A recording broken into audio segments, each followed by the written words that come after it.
Today's topic is one of my favorites and something I've been working with, studying, and exploring for myself for quite a while now. The topic is the feminine. Knowing her, understanding her, and just how powerful the healed feminine is so amazing. Sadly, her power has been feared since the beginning of time, and we still in today's modern times carry generational and ancestral wounds. The future is feminine, but to step into our full potential for ourselves and the world, we must heal these wounds that have held us back. Now is the time to reclaim our wholeness, step into our light, and lead with strength, grace, and impact. Welcome to Her Second Stage, the podcast dedicated to inspiring successful women in the next stage of their lives. I'm Hilda Lunderstedt, and I'm excited to share the lessons I've learned as I transitioned into my second stage. Join me on this exciting journey of sisterhood and remembering who we are at our core. Remember, no matter where you've been, the best is yet to come.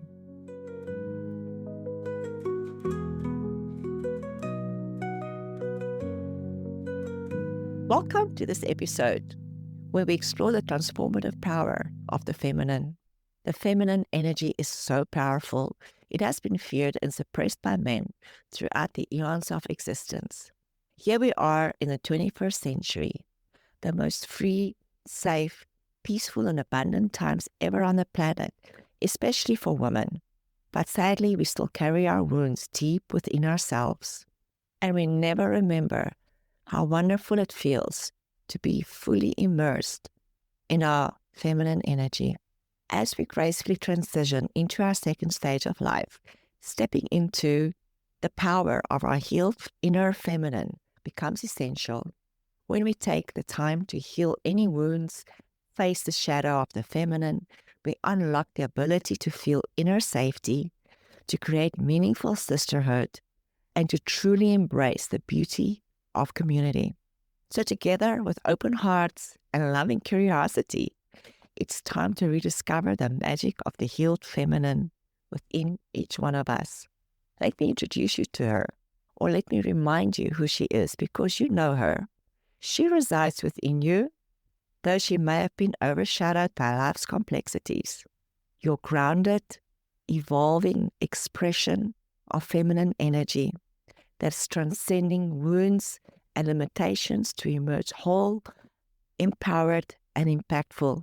She embodies universal feminine energy while uniquely reflecting individual personal growth and self-awareness.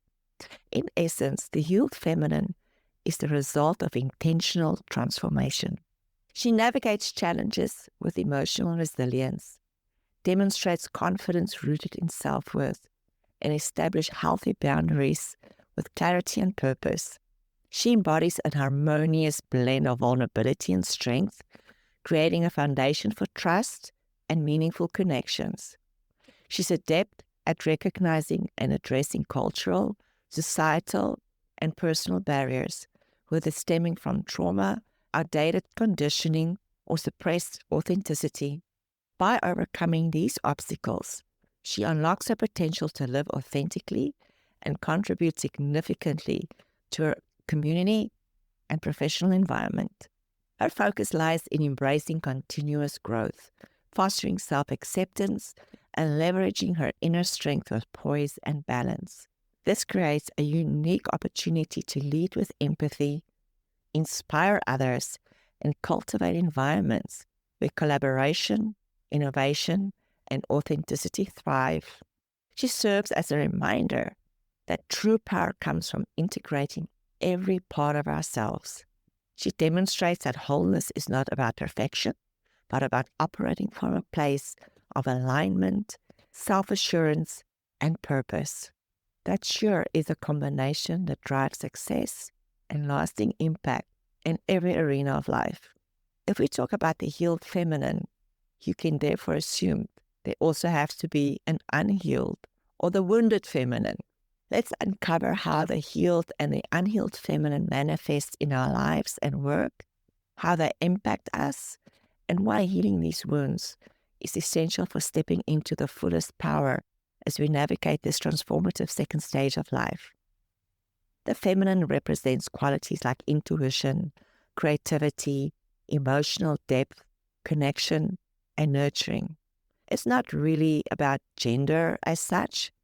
It's the energy or essence that is embodied, but it manifests mainly and prominently in women. Let's start with the healed feminine, who she is, how you can recognize her in yourself and in others. She's empowered, balanced, and whole. She knows her worth and embodies her truth with grace. She is intuitive and deeply connected to herself and others. She's compassionate without self-sacrificing. She's creative and expressive. She's confident in her boundaries, and she embodies both strength and vulnerability. Nurtures relationships with authenticity and balance. She takes care of herself as much as she takes care of others. She communicates her needs clearly and lovingly. And in the workplace, you'll recognize her where she leads with intuition, collaboration, and creativity. She trusts her voice and advocates for her ideas. She's a leader who empowers her team, creates a supportive environment, and remains firm in her values. The unhealed feminine, to the contrary, operates from her wounds, often shaped by past traumas, societal expectations and judgments, or unmet needs. You will recognize her in how she seeks external validation, lacks boundaries, or even feels guilty for setting them, struggles with her self-worth. She suppresses emotions and let them overwhelm her. She uses manipulation and passive aggression as a defense mechanism. You've seen her, worked for her, and sadly, you might even be her. The wounded feminine usually in life struggles with people-pleasing or avoids conflicts, often at her own expense. She may feel resentment for giving too much without receiving in return.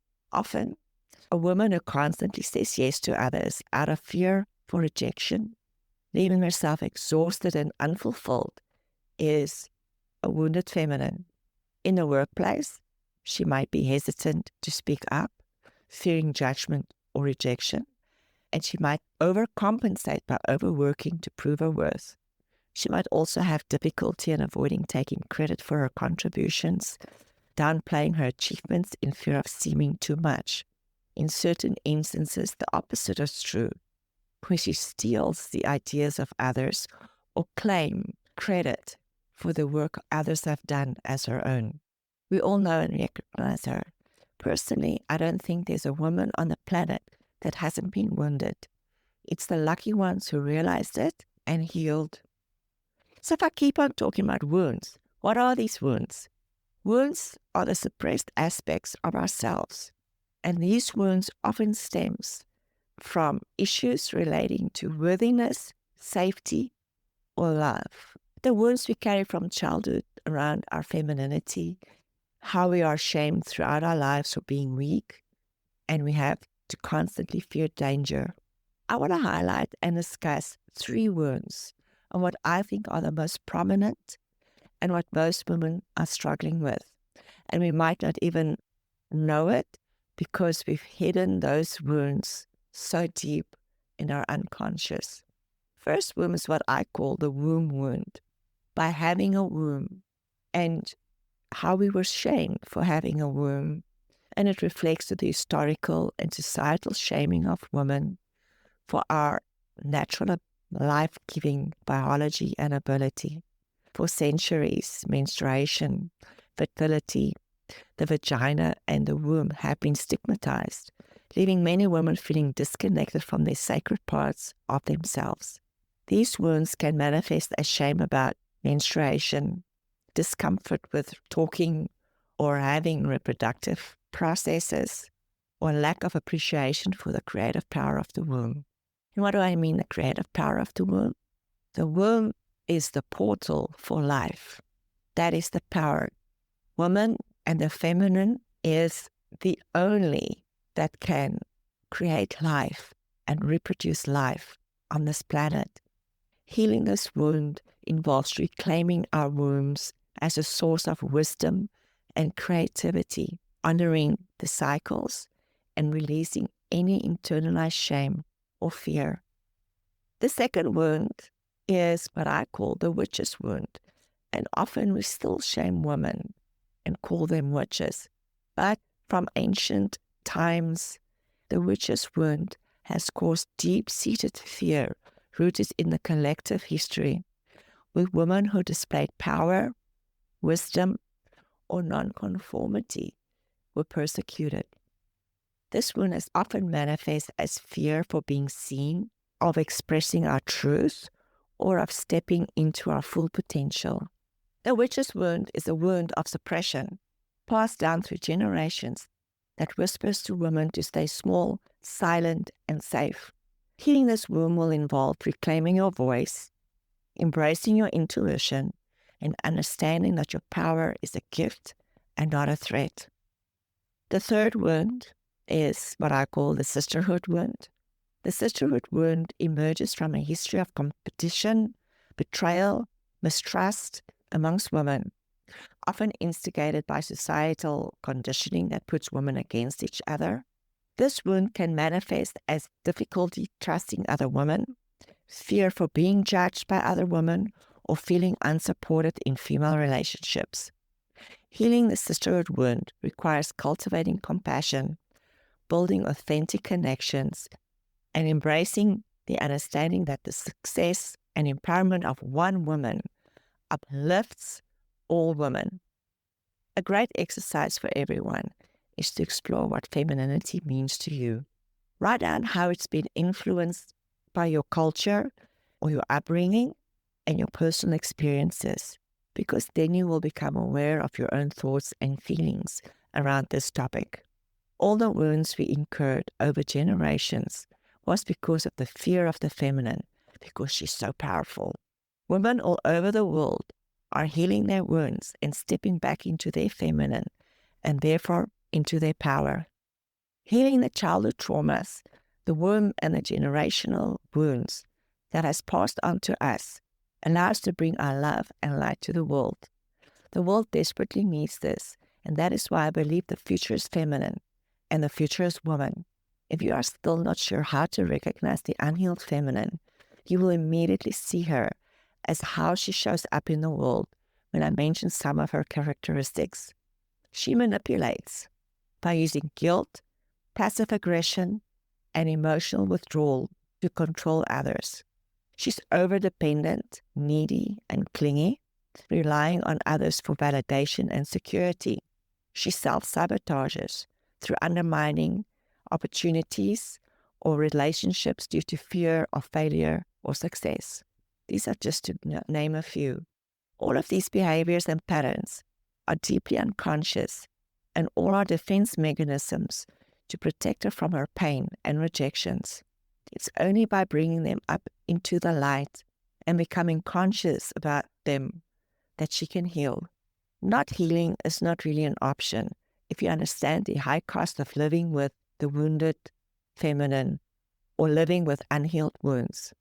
The costs, for example, are constant emotional exhaustion from people-pleasing or overgiving, the constant struggle with self-worth and feeling not enough, difficulty forming healthy, authentic relationships, leading to loneliness, a disconnect from intuition and creative potential, leading to feeling stuck. When we heal, the benefits are so huge. By reclaiming our power and stepping into truth, we build deeper, more meaningful relationships, finding clarity and confidence in our own decisions, living with greater joy, balance, and fulfillment. Here's 5 steps to heal feminine wounds. As with everything, number 1 would be creating awareness as the first step. Recognize where the unhealed feminine shows up in your life. Asking questions like, where am I seeking external validation instead of trusting myself? Would I feel resentment or burnout? What fears are holding me back from expressing my true self? These questions will give you great insights. And there might be a whole longer list if you have any more please share with us. Secondly, what you can do is learn self-compassion. Every day, stop and thank yourself for being awesome. Treat yourself with the same kindness and care you offer others. Practice daily affirmations, possibly when you stand in the mirror and talking to yourself, telling yourself, I am enough, I deserve to honor my needs and desires. And do whatever you need to do to believe these affirmations. Thirdly, set loving but firm boundaries, what you can and cannot offer. And most importantly, stick to those boundaries. Fourth, connect with your intuition. Creating these moments of stillness, journaling, meditating, just sitting by yourself, understanding what your body is feeling, what's the sensations within your body, or walking in nature. All of these will connect you with your inner voice and constantly asking yourself what it feels right for me right now. Reclaiming your power is the fifth step. Identifying areas where you're giving away your power and take steps to reclaim it. Ask yourself, will you shrink? Which areas in your life or what relationships shows up where you're not speaking up for yourself? This stage of life is about redefining who we are beyond traditional roles. Healing the feminine allows us to embrace our wisdom, our power, and our creativity fully. For example, as a woman who spent years prioritizing others, you might now choose to pursue your own passions for art, travel, or even starting a new business. Follow your joy and follow your pleasure. This is usually the signs that you're in the right direction. Constantly asking yourself questions. Questions such as, how has the unhealed feminine influenced my life and my choices thus far? What small steps can I take today to honor my healed feminine within me? Healing the feminine is not a one-time event. It's our life's journey, the journey of self-discovery and transformation. It requires daily actions to create new habits where necessary, and most importantly, catch and prevent old ones from creeping back in. Take time to reflect, take time to nurture yourself, and trust that each step you take brings you closer to your fullest power. As we get to the end of this episode, I want to ask you to please download or subscribe to my podcast channel. Share the episode with other women that might benefit from it. Follow me on social media and go to hersecondstage.com for more tools and information on many more topics that's relevant in our second stage, as well as the community and courses, etc. Let me know how you're connecting with your healed feminine and what support you need if you find that you're struggling with the wounds. Till next time.